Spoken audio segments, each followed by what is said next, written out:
ക്ഷീരോത്പാദന രംഗത്ത് ചിലവ് കുറഞ്ഞ മാർഗങ്ങളുമായി മെക്കാനിക്കൽ എഞ്ചിനീയറിംഗ് ബിരുദധാരിയുടെ ധവള വിപ്ലവം.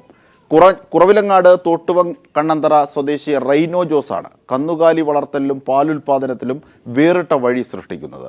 ക്ഷീരമിത്ര അവാർഡ് ജേതാവ് കൂടിയായ റൈനോയുടെ സുരക്ഷാ ഫാം മറ്റു കർഷകർക്കും മാതൃകയാവുന്നു.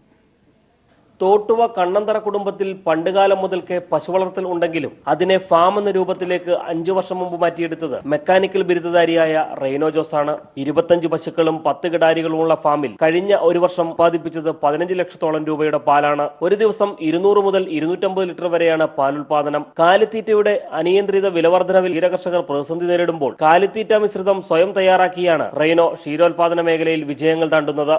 ഞാൻ പെല്ലറ്റ് ഫീഡായിരുന്നു കൊടുത്തുകൊണ്ടിരുന്നത്.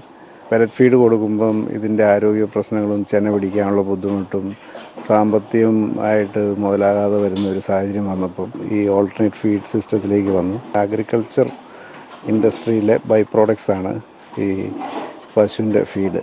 രാസപദാർത്ഥങ്ങൾ ചേർക്കാതെ പരുത്തി പിണ്ണാക്ക്, ഗ്രീൻ പീസിന്റെ തൊണ്ട്, ഉഴുന്നുപൊടി, നിലക്കടലത്തൊലി, ചെറുപയർ തുടങ്ങി 15 ഇനം വസ്തുക്കൾ വ്യത്യസ്ത അളവിൽ ചേർത്ത മിശ്രിതമാണ് പശുക്കൾക്ക് നൽകുന്നത്. ജില്ലയിൽ ഏറ്റവും കൂടുതൽ പാൽ അളക്കുന്ന യുവകർഷകൻ കൂടിയാണ് റൈനോ. കാർഷിക മേഖലയിൽ വിജയിച്ച റൈനോ പശു വളർത്തലിലും പുതുമയുള്ള പരീക്ഷണങ്ങൾ നടത്തുമ്പോൾ ന്യൂട്രീഷനായ ഭാര്യ റീഗൻ റൈനോയും സഹായത്തിനെത്തും. മികച്ച മാനേജ്മെന്റിലൂടെ ഫാമിന്റെ പ്രവർത്തനം ക്രമീകരിച്ചതും പശു വളർത്തൽ ലാഭകരമാകുന്നതിന് കാരണമായി. ക്ഷീരമേഖലയിൽ തുടരുവാൻ തന്നെയാണ് യുവകർഷകനായ റൈനോയുടെ ഉറച്ച തീരുമാനം. ഒപ്പം ഈ മേഖലയിലെ മറ്റു കർഷകർക്ക് സഹായകരമാകുന്ന മാതൃകാ പദ്ധതികളും അദ്ദേഹം ആസൂത്രണം ചെയ്യുന്നു. ക്യാമറമാൻ സംജിത്ത് അർപ്പുക്കരയ്ക്കൊപ്പം തോട്ടുവായിൽ നിന്നും ടി പി പ്രശാന്ത്.